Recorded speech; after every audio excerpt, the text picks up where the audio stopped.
दोस्तों, स्वागत आप सभी का एक बार फिर से आपके अपने YouTube चैनल 7 स्टार फौजी में।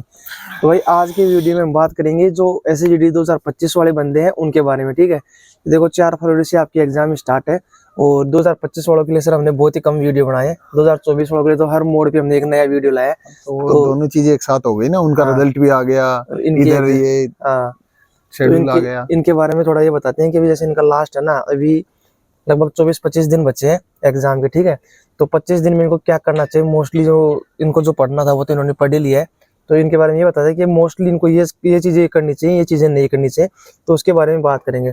तो आप बताओ कि अपनी तैयारी बारे में कि आपने क्या किया था लास्ट के दिनों में। कि देखो लास्ट के दिनों में सीधा सा फंडा एक तो ये रहता है कि आप जो है वो मैथ रीजनिंग के जो आपको टॉपिक जो आते हैं ना, वो तो आ गए, मान लो कि वो तो आपके क्लियर हैं, सारे क्लियर है। ठीक है, बट जो आपको टॉपिक हार्ड लगते हैं थोड़े हैं, जैसे मेंस्ट्रुएशन का कोई एक आधा क्वेश्चन आता है ना, तो इस टाइप के जो हैं उनके जो कॉन्सेप्ट वगैरह हैं वो एक बार देख लीजिएगा। ठीक है, जाने से पहले या फिर इन 5-10 दिन में एक बार देखते रहेंगे तो वो चीजें रेगुलर याद रहती हैं। ठीक है, और एक होता है कि सबसे जो हार्ड पार्ट होता है वो होता है जीके का। ठीक है, सही है, उसमें तो सब लगभग बराबर लगभग उसमें मेरे भी 16 नंबर ही आए थे। मेरे भी 16 ही हैं। हाँ, बाकी सब में मेरे बहुत नंबर थे, पूरे में पूरे थे मैथ रीजनिंग में तो। पर जो जीके का पार्ट था उसमें बहुत कम नंबर आए थे।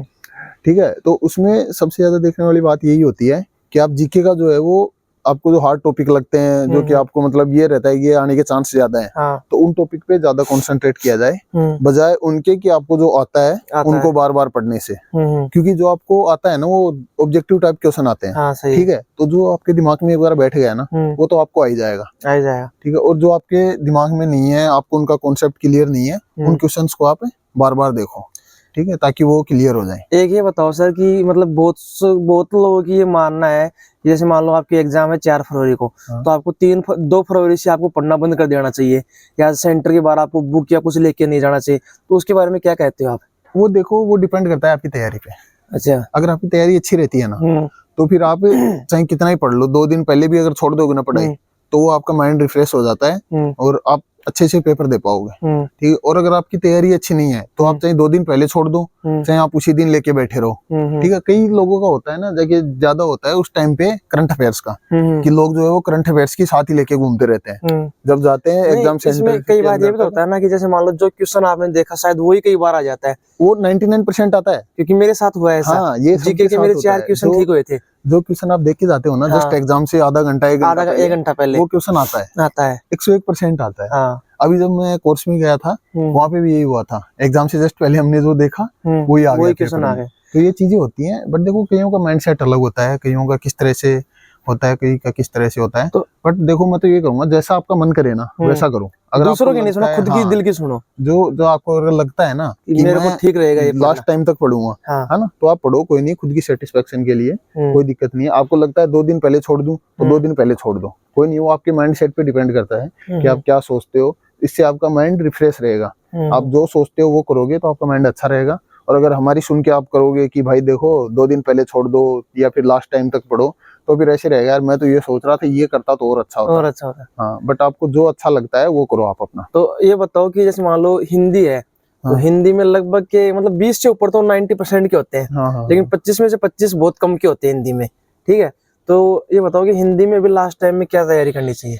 देखो एक टॉपिक को कवर करेंगे हम। हिंदी में तो ये है कि जैसे आप लोगों ने जो मॉक टेस्ट लगाए हैं और जो आपकी क्लासेज में जो आपको पढ़ाया गया है, कोई भी ट्रेनिंग सेंटर से आप पढ़े हो, किसी भी कोचिंग सेंटर से आप पढ़े हुए हो, तो उससे कोई वो नहीं है। आपका जो मॉक टेस्ट जो करवाए जाते हैं ना, कोई भी टेस्ट सीरीज आपने ज्वाइन कर रखी है, उससे जो मॉक टेस्ट कराए जाते हैं वो होते हैं लास्ट ईयर के क्वेश्चन। ठीक है, और एज इट इज तो नहीं आते, बाकी उसका 80% तो एज इट इज आता है। ठीक है, बाकी जो होता है वो कुछ चेंजेस होते हैं, पर कॉन्सेप्ट जो होता है सबका एक ही होता है। ठीक है, तो आपको ज्यादा टेंशन लेने की जरूरत नहीं है। हिंदी की जो पढ़ा है ना उसको तो 25 में से 25 आ ही जाएंगे, मतलब 40 में से 40 है।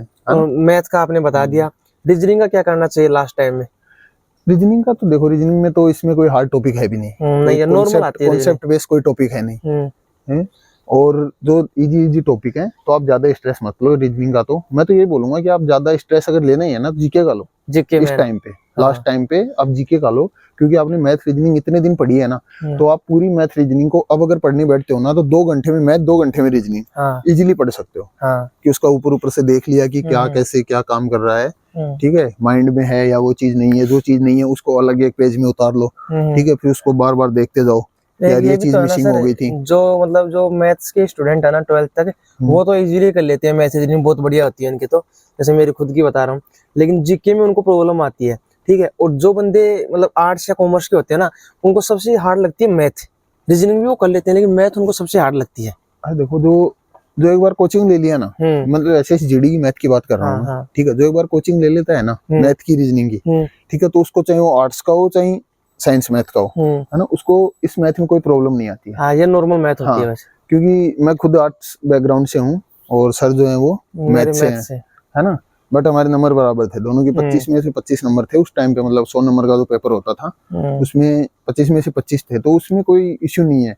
बट जो बात होती है ना कि किसी को नहीं आती है, तो लास्ट टाइम पे होता है ये, हाँ, वो ज्यादातर होता है ना उस साउथ साइड, उस साइड में ज्यादा होते हैं वो, है ना, तो उनके लिए मैं ये बोलूंगा कि जो टॉपिक आपके एकदम क्लियर है ना, वो टॉपिक आप उठा के चलो, बाकी के जो टॉपिक है उनको बैक कर दो, उनको छोड़ दो, क्योंकि इस साइड मेरिट भी इतनी ज्यादा नहीं जाती है। नहीं जाती। क्योंकि देखो इस साइड में तो अगर आपका एक सब्जेक्ट भी वीक है ना, जैसे नॉर्थ साइड में है ना, तो यहाँ तो आपका सिलेक्शन खत्म है, मान लो सिलेक्शन होना ही नहीं है, सब्जेक्ट आपको लेके जाना, हर सब्जेक्ट इक्वल होना चाहिए और टॉप होना चाहिए उसमें, तब सबसे कम नंबर जीके में आते हैं लोग, सबसे कम नंबर जीके लगभग वो ये जीके को अभी मान लो रटो, पढ़ना तो गया, पढ़ने का टाइम तो चला गया, अब रटते रहो, लगे रहो उसके। टेस्ट सीरीज का भाई ऐसे देखो, कोई भी टेस्ट सीरीज आप यूज कर रहे हो, हाँ, कोई भी अच्छा है, लेकिन उसको मतलब ज्यादा आप प्रैक्टिस करो भी। हाँ, प्रैक्टिस ज्यादा करो। जरूरी है। कई होते हैं मेरे जैसे, मैंने आज तक एक टेस्ट सीरीज नहीं की, एक टेस्ट नहीं दिया, मैंने भी नहीं किया था, तो कई होते हैं। अपने टाइम पे नहीं था इतना ज्यादा टेस्ट सीरीज का सिस्टम, नहीं था उस टाइम पे, टेक्स्ट बुक वगैरह आ गए थे बढ़िया से। हाँ, मैंने तो देखा नहीं था इतना, मतलब नॉर्मली अपना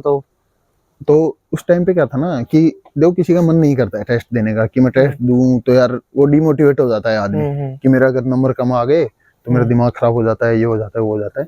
तो मैं ये बोलूंगा आप लोग टेस्ट मत दो जिसको देने का मन नहीं है, और जिसको अगर मन करता है मॉक टेस्ट लगाना अच्छी बात है, क्योंकि उसमें जो है लास्ट ईयर के रिवीजन क्वेश्चन ही आते हैं, जो क्वेश्चन एग्जाम में आए हुए होते हैं, ज्यादातर टेस्ट सीरीज वही देते हैं। और एक ये भी है ना सर कि देखो टेस्ट सीरीज में अगर जिसे अभी किसी कोई बंदा है जो 100 नंबर स्कोर कर रहा है, तो मेरे को ये लगता है कि अगर टेस्ट सीरीज में जो क्वेश्चंस होते हैं ना, वो जो आपकी मेन एग्जाम होती है हार्ड होता है, तो अगर आपके 100 नंबर आ रहे हैं ना, तो भाई आप मान के चलो आपके आराम से 120 नंबर एग्जाम में आ जाएंगे, 20 नंबर तो कम से कम बढ़ा के चलो, क्योंकि 10 से 15 नंबर आपके नॉर्मलाइजेशन में बढ़ेंगे। कि अगर टेस्ट सीरीज वाले सब अगर इजी क्वेश्चन देंगे जो एग्जाम में आ रहे हैं उस लेवल का अगर देंगे ना, तो टेस्ट सीरीज कोई नहीं बाई करेगा, ठीक है। वो थोड़ा हार्ड क्वेश्चन इसलिए देते हैं कि उनका टेस्ट सीरीज खरीदा जाए कि यार मेरे उसमें तो 120 आ रहे थे, इधर मेरे 80 नंबर ही आ रहे हैं, तो इसमें ऐसा क्या है, मैं इसका टेस्ट सीरीज लेके देखता हूँ, है ना। तो वो चीजें हैं, कुछ क्वेश्चन हार्ड देते हैं टेस्ट सीरीज वाले, वो खुद का वो एक बिल्डअप करने के लिए।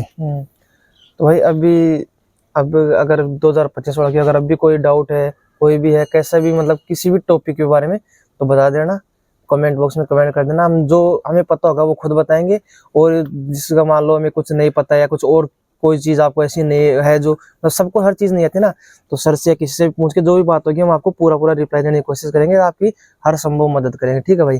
तो वीडियो अच्छा लगा चैनल को लाइक शेयर और सब्सक्राइब कर देना। तो फिर मिलते हैं नेक्स्ट वीडियो में दोबारा सर के साथ, दोबारा जो भी टॉपिक होगा आपको क्लियर करेंगे इनके साथ, ठीक है दोस्तों। जय हिंद, जय भारत।